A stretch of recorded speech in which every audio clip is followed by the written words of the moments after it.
And thanks for watching NTD News Today. Here are today's top stories. Border czar Tom Homan says ICE operations are ending in Minnesota. Find out what led to the drawdown. Investigators are combing the Arizona desert looking for clues in the disappearance of Nancy Guthrie, where the investigation stands right now. A federal judge denies a BBC request to pause discovery in President Trump's $10 billion lawsuit. Trump has accused Britain's publicly owned broadcaster of defaming him. The House passes the Save America Act, what the bill aims to do to secure elections as it moves now to the Senate. An Ukrainian skeleton racer barred from competing in the Olympics. He refused to remove a helmet honoring athletes killed in the war. An IOC spokesperson explains the decision.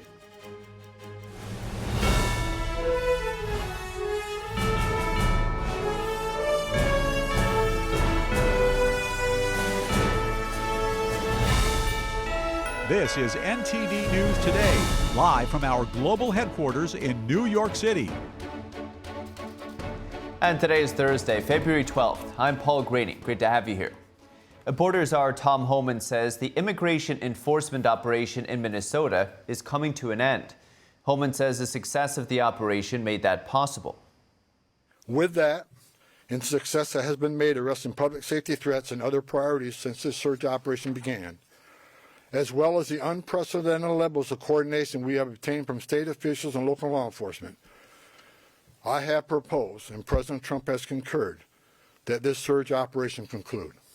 As a result of this surge operation, we have greatly reduced the number of targets for enforcement action. And many criminal aliens have been arrested and taken off the streets, including murderers, sex offenders, national security threats, gang members, and other violent criminals. Just this week, ICE arrested a criminal alien with criminal convictions for rape, acts with a child under 14 years of age with force, lewd and lascivious acts with a child under 14. ICE also arrested 2 criminal aliens with criminal sexual misconduct convictions, among other violent criminals. In addition to taking public safety threats off the street, ICE, here in this state, have located 3,364 missing unaccompanied alien children. Children that the last administration lost and weren't even looking for. That's because of the leadership of President Trump, these children were located.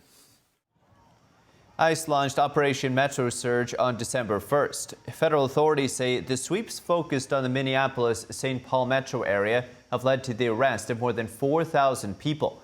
Homan says that changes have enabled ending the ICE operation and discussed what's coming next. Several things have changed. First of all, when the agents were out doing operations and the agitators got a hand and posed a public safety threat, not just to the officers but to communities, law enforcement response has been sporadic at best. I think at what you've seen now, what you saw this past weekend, is law enforcement is responding to public safety needs quickly. And people were arrested for violating city ordinances as far as when unlawful assembly and so forth.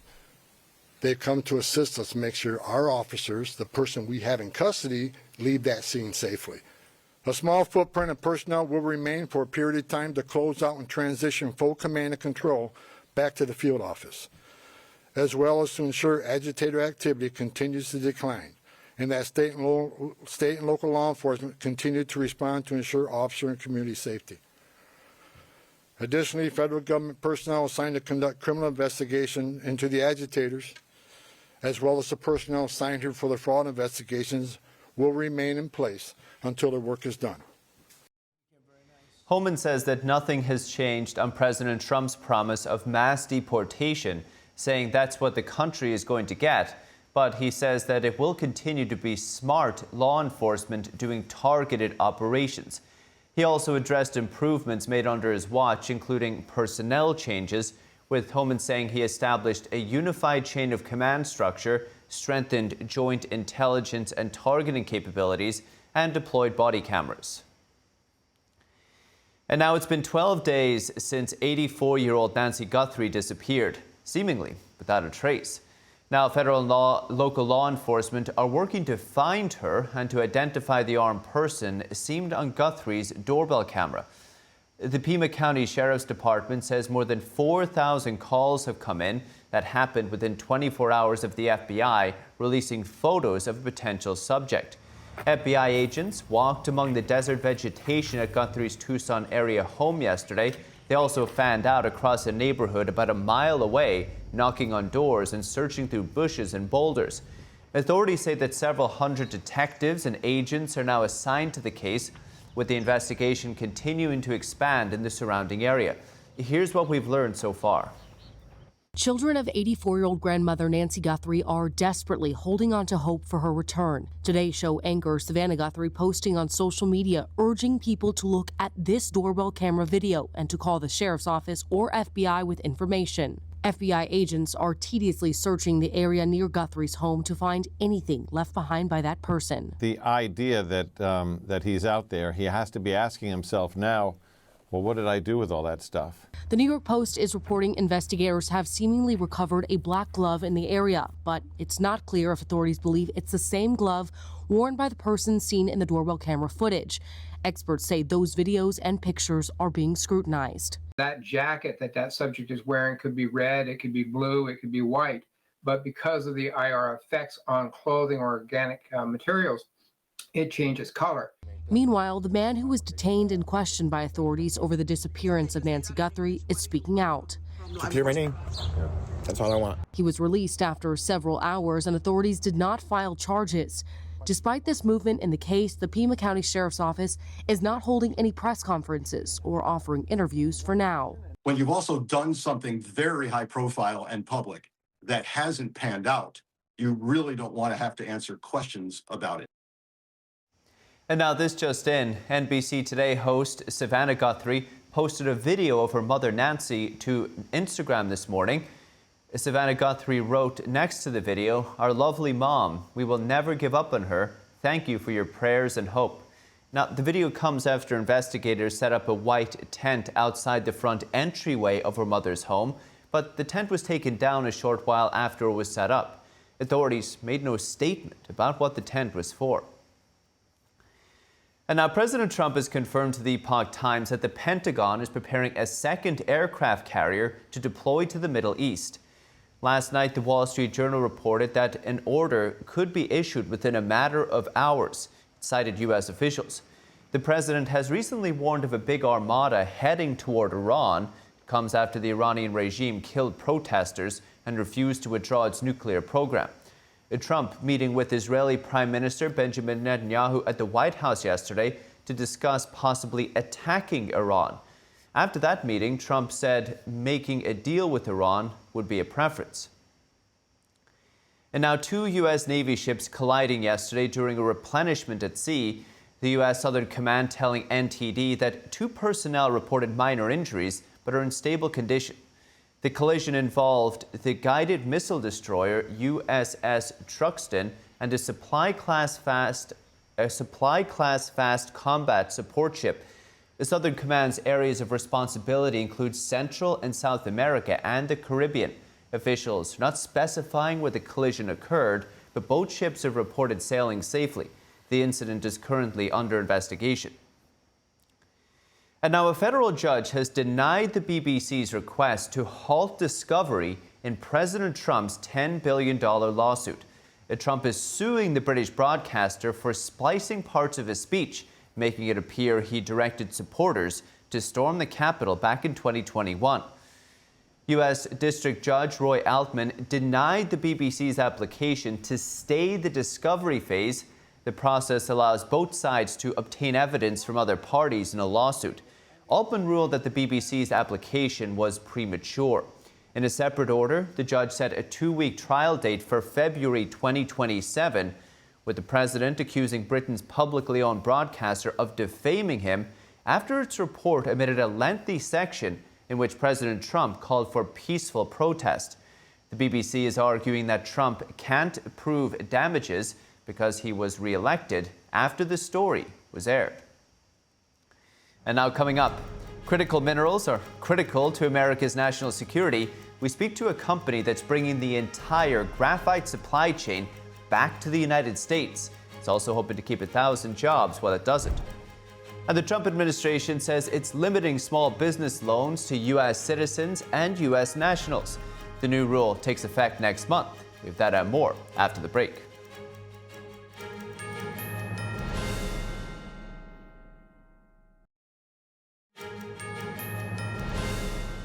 Welcome back. I'm Paul Graney.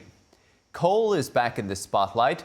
President Trump has signed an executive order directing the military to purchase electricity generated from coal-fired power plants. NTD's Daniel Monahan has more on the move and some major developments at the Environmental Protection Agency. President Trump discussing the order at the Champion of Coal event. We're going to be buying a lot of coal through the military now, and it's going to be less expensive and actually much more effective than what we have been using for many, many years. War Secretary Pete Hegseth and Energy Secretary Chris Wright are instructed to approve long-term power purchase agreements for defense facilities and other sites deemed mission critical. The White House says coal-fired electricity is being prioritized to enhance grid reliability, prevent blackouts, strengthen on-site fuel security, and support defense and intelligence operations. Officials also raised concerns about the consistency of solar and wind power during extreme weather events and potential risks to national defense. Trump pointed to coal's performance during periods of high demand. When large parts of our country were hit with winter storms, it was coal that kept the power on, and it was coal that never was bothered by cold weather, warm weather. It's never bothered by anything, just keeps on chugging, right? The president criticized prior administrations for focusing on wind and other energy sources while minimizing the coal industry. Biden and the radical left wanted to abolish coal. They did everything they could, everything possible. But on day one of this administration, I ended the war on coal. We terminated the Green New Scam, and we withdrew from the unfair, one-sided Paris Climate Accord. Trump says his administration has lifted regulations and supported coal miners, adding that dozens of coal plants were saved under revised policies. He also ordered the Energy Department to fund operations with $175 million in upgrades in Kentucky, North Carolina, Ohio, Virginia, and West Virginia. One coal miner took the stage to thank Trump for his efforts. The common sense policies to keep coal plants running implemented by this administration mean that my husband and I can keep working, stay where we are, and continue raising our son in our community that we call home. Blackford thanked Trump for keeping utility prices affordable, the lights on, and their jobs alive. We are real people under these hard hats. On behalf of America's coal miners, thank you, Mr. President, for recognizing the value of coal and the value of the people who power this industry every day. The president was also presented with a trophy from coal miners. The trophy says the undisputed champion of beautiful clean coal. Thank you, sir. Meanwhile, Trump today will move to overturn the Environmental Protection Agency's endangerment finding. That's the legal basis for many federal greenhouse gas regulations, first established during the Obama administration. The finding determined that emissions from fossil fuels could be regulated under the Clean Air Act. EPA Administrator Lee Zeldin is calling the move the biggest deregulatory action in U.S. history. Daniel Monahan, NTD News. And now, Graphite One is an American company on a mission to create an entirely U.S.-based graphite supply chain. It says relying on China for critical minerals is just too dangerous. Graphite has both commercial and military uses, and the company says it will mine the material in Alaska and process it in Ohio. It says it's getting help at the federal, state, and local levels to make it happen as quickly as possible. With us now is company CEO Anthony Houston. Anthony, great to see you. Thanks so much for coming on. Thank you so much for having me. It's a real pleasure.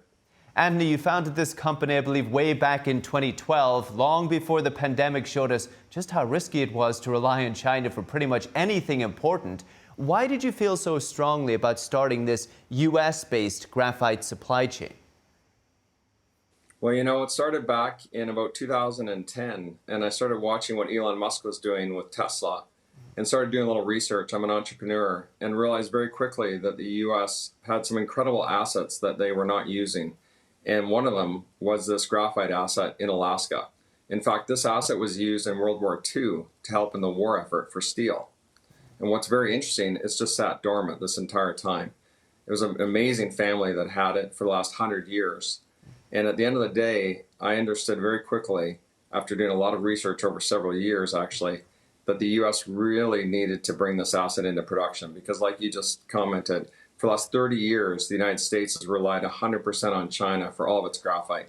And like you said, graphite's used not just in laptops and smartphones and EVs, but in major defense systems from drones to hypersonic missiles. And none of it works without graphite. It's incredible. It seems every day there's a new news story about critical minerals. And you predict you'll need to fill about 1,000 jobs. That's pretty significant. What areas do you think they'll be in? They'll be scattered upon between Alaska and Ohio and a couple of other states that we're looking at right now to be doing the manufacturing side. The actual asset is in Alaska, and then we'll ship it down into Ohio where we'll do the processing side. And again, 100% of the processing basically is done out of China today. Well, it's incredible. People say that the rare earths are not that rare, but the processing side of it is incredibly rare. It's almost 100% controlled by China. Like you said, this is so critical for so many things. It's just so risky to have it there. Now, Anthony, one of President Trump's big goals is to bring back American manufacturing and making us self-reliant again. Has the administration made it easier for you to start doing that? Absolutely. I mean, I praise President Trump and the administration. They've from the deregulation of industry to make G1 success possible. If it wasn't for him and his administration and what they've been doing over the last year, I'm going to tell you right now, the past administration, I'd be out of business. They were not focused on domestic mining. They were focused on friendshoring and making sure everyone else around the United States was doing okay from the mining aspect, but they were not focused internally. And that's something that, you know, I look at it from when you're flying on an airplane and they tell you to put your mask on first, your oxygen mask, and then focus on others. It's what the United States needs to do, and it's what President Trump has been doing. He's focusing on the United States first. And that's where we're going to move forward in a way like we've never moved forward before. Here we have one of the world's largest graphite assets in the entire world, top 3. And we need to bring it into production. And under President Trump, we will. That's incredible. So is it policy, new policy, Anthony? Is it moral support? Is it logistics? How exactly is the administration helping you?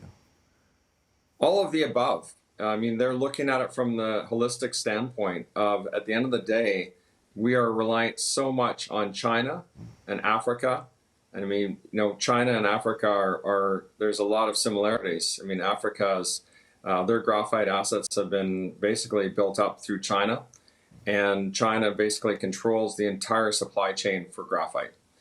Like we said, from the asset right down to the manufacturing side. And so President Trump and his administration has looked at this, coming out last week with Project Vault, that is going to be very, very interesting for the United States over the next 5 to 10 years. And I think that's something that people are just starting to get their heads around.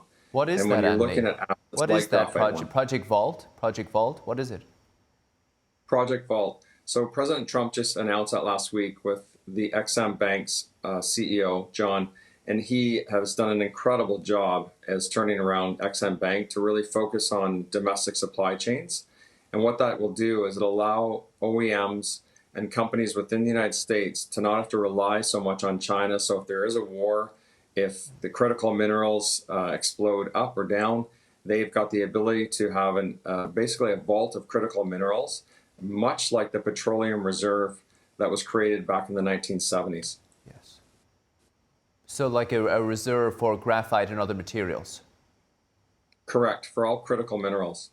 Interesting. On the China point, Anthony, on the China point, look, you're a free markets guy, right? You're a business guy, free markets guy, but you also recognize that it's not a level playing field when you're competing with China. Explain, how exactly has the Chinese regime operated in this space to allow it such a stranglehold? Well, they've done what they always do, and they are able to flood the market whenever they want because they've got more graphite than any other country that's in production. That soon is going to change when the United States allows Graphite 1 to come into production, and we have enough graphite to support the United States graphite for the next 100 years. Wow. So this is incredible. An asset that is incredible and world-class. Incredible. That's inspiring. Anthony Houston over there at Graphite One. Anthony, good luck. We'll have you back on soon. Thank you, sir. Appreciate it. Have a great day. And now, a new report from the Jamestown Foundation says that the Chinese Communist Party is linked to thousands of groups operating in democratic countries. Researchers say their goal is to quietly influence politics and public opinion, including here in the United States. NTD's Christina Corona has more. A new report from the Jamestown Foundation warns that the Chinese Communist Party is using a massive global network to influence politics into democratic countries, including the United States. The report maps more than 2,000 organizations linked to the CCP's United Front Work Department, a system designed to impose the CCP's influence and ideology without using force. The party uses this system to shape political, social, and economic environments in ways that serve the party's goal, which is becoming the dominant global power and advancing claims such as the annexation of Taiwan. The report says the organizations often look legitimate, such as cultural groups, business and trade associations, professional societies, schools, and Chinese language media. Researchers say much of the influence effort isn't obvious and isn't illegal activity. Much of the United Front work happens through informal ties, such as personal relationships, invitation to China, honorary titles, and privileged access. Though the press conference was held in Canada, the report says the same United Front influence is active in the United States and other democracies. Jamestown fellow Cheryl Yu says this isn't about ethnicity, it's about the CCP's influence operations. This is not a question of ethnicity, it is a question of state-directed political influence inside a democracy. And protecting targeted communities is part of protecting our democratic institutions. Jamestown President Peter Mattis says the danger is that these groups can end up speaking for communities. When we let some of these leaders represent whole communities, we are letting the party take away the voice of our citizens. And they're using the legitimacy of our citizens to put the party's voice and Beijing's perspective into our politics, into our decision-making. Researchers say recognizing how these networks operate is key to protecting societies from foreign influence. Christina Corona, NTD News. And now the Trump administration will limit small business loans to U.S. citizens and U.S. nationals beginning next month. Starting March 1st, green card holders and foreign nationals will no longer be eligible for loans from the Small Business Administration, or the SBA. The SBA was established to support entrepreneurship, including counseling, capital, and contracting. Since 1953, it served as the nation's go-to agency for small businesses. Under the new rule, businesses eligible for loans must verify full ownership by U.S. citizens or U.S. nationals. Those owners must primarily live here in America, and a business will be ineligible if it's had a foreign national stakeholder in the 6 months before the application. While the new rule prevents green card holders from receiving SBA loans, it doesn't bar non-citizens from owning businesses or procuring conventional financing from private banks. And now the Department of Transportation has issued a final rule to stop unqualified foreign truckers from driving on U.S. highways. The department says such drivers pose a significant safety threat to the driving public. The new rule only allows certain types of visa holders who undergo advanced vetting to receive a commercial driver's license. Work permits from employers that don't screen for transportation safety will no longer be accepted. The states must now verify applicants' immigration status through a system managed under the Department of Homeland Security.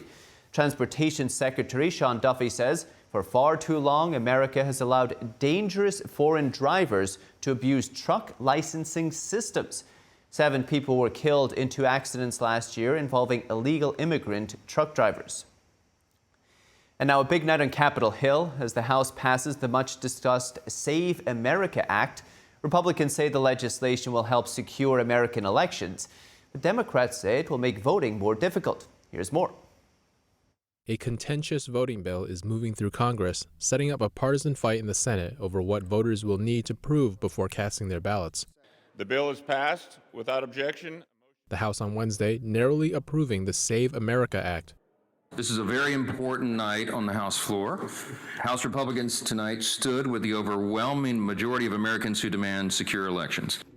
The Republican-led legislation would require a documented proof of U.S. citizenship in order to register to vote in federal elections.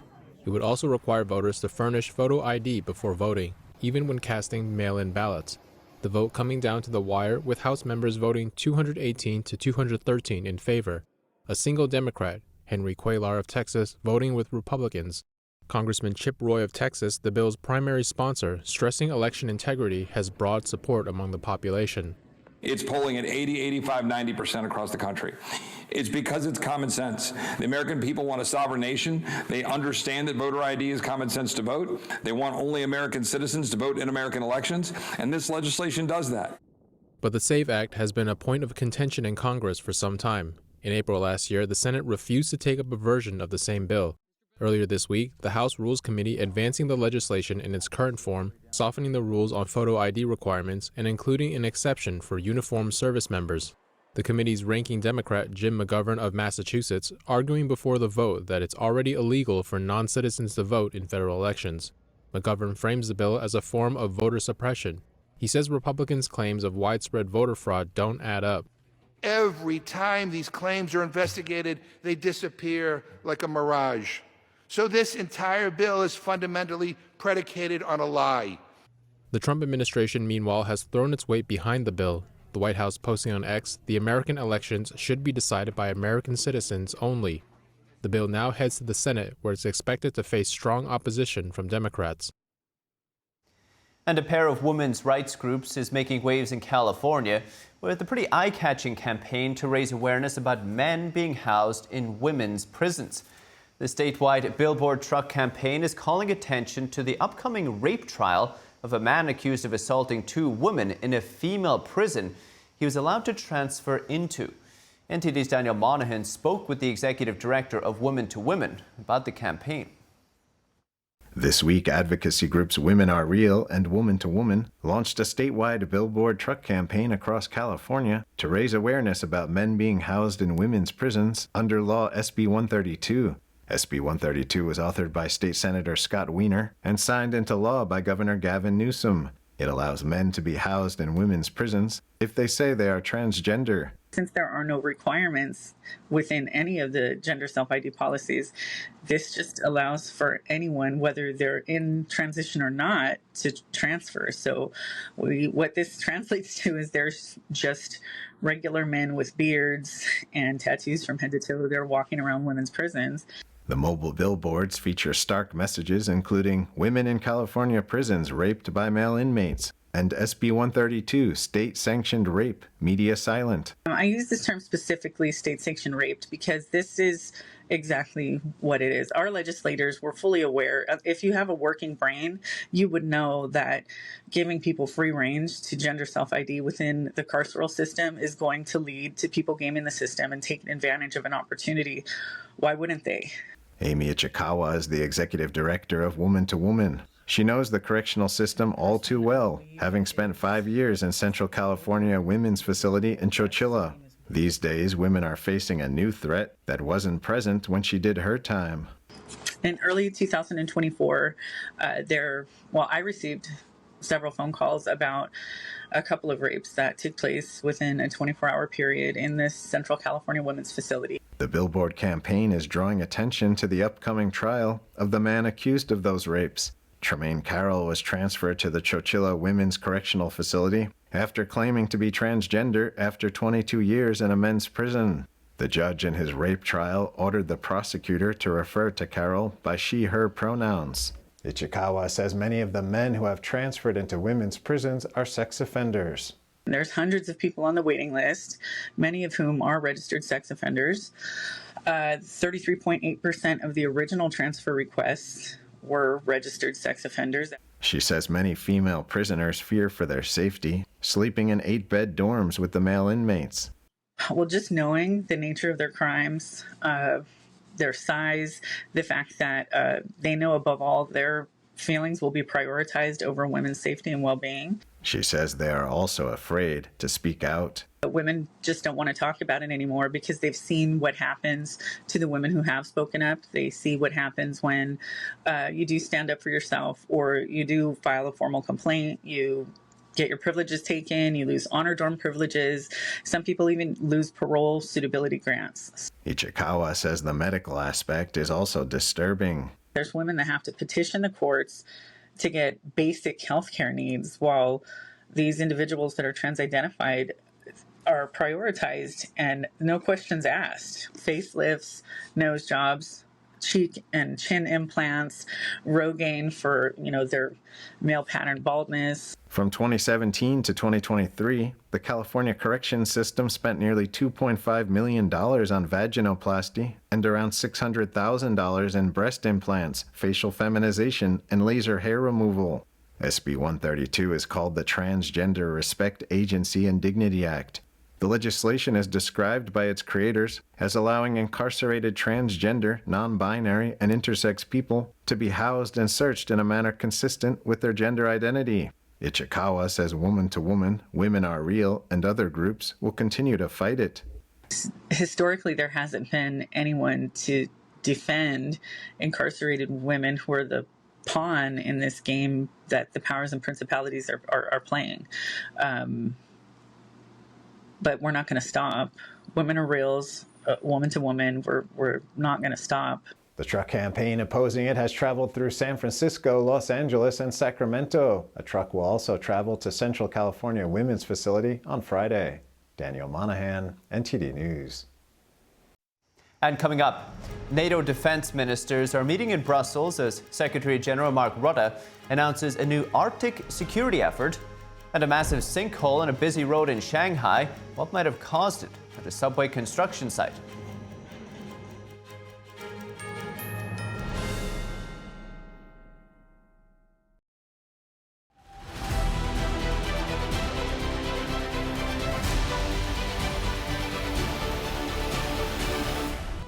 I'm Paul Graney. This is World Watch. NATO Secretary General Mark Rutte opening a meeting today of NATO defense ministers in Brussels. He's emphasizing continued support for Ukraine, increased defense spending, and the upcoming launch of Arctic Sentry. NATO is always on duty to deter and defend. This is why we have just launched Arctic Sentry, giving Russia's increased military activity and China's growing interest in the High North. We will also discuss our continued support for Ukraine. As the United States continues to drive efforts to bring the war to a just and lasting end. Arctic Sentry is the European response to U.S. security concerns in the High North. It aims to counter Russian and Chinese activities or influence in the region.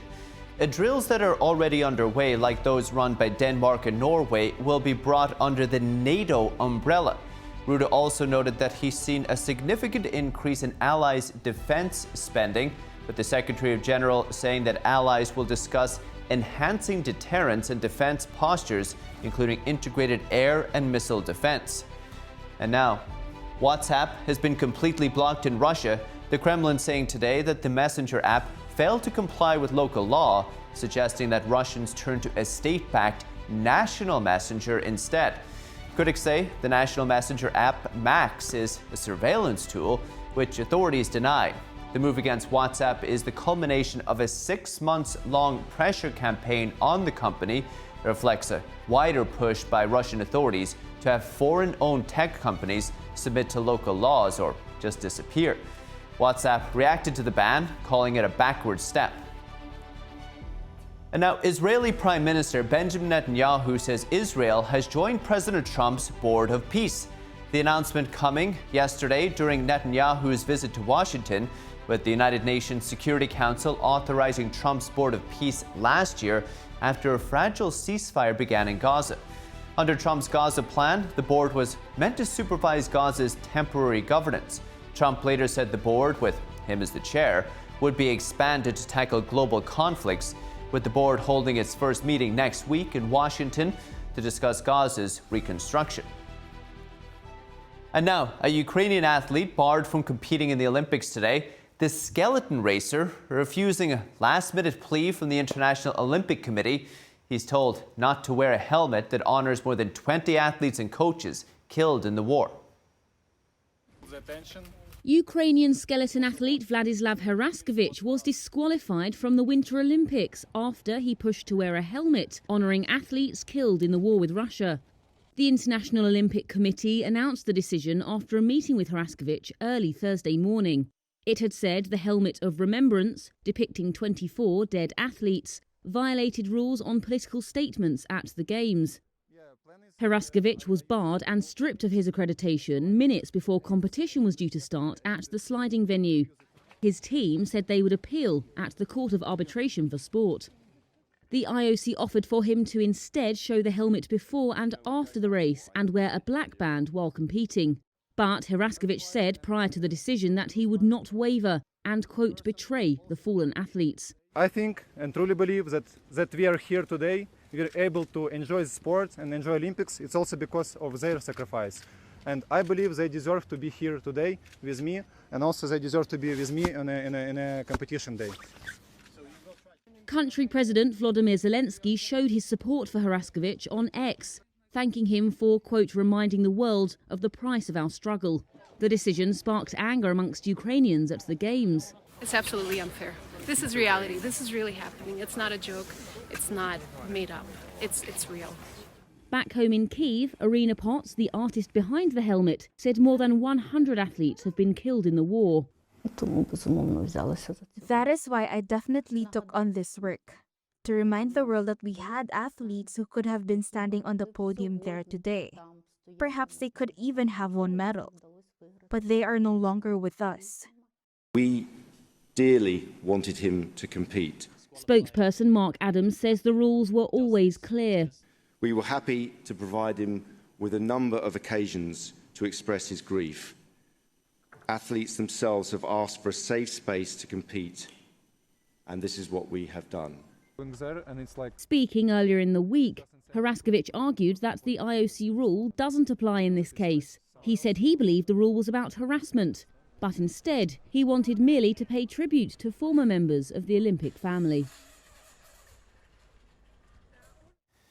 And now a massive sinkhole has appeared on a busy road in Shanghai. It's above a subway construction site. Nearby buildings and construction materials have been swallowed into the sinkhole, which is estimated to be about 65 feet wide and 15 feet deep. Now, due to a ruptured underground pipe, some debris is floating in water, with the site located in a densely populated business area just minutes by car from Shanghai's international airport. The incident has caused heavy traffic in the surrounding commercial area, but no injuries have been reported so far. Authorities say that a day before the collapse, a groundwater leakage was detected at the subway construction site. They're suspecting that the leakage caused the sinkhole. It's incredible. And now, before we wrap up this hour, I'd like to remind you of a slight change to our broadcast schedule. Starting next Monday, February 16th, this show will air from 12 a.m. to 2 p.m. Eastern Time. Stay tuned.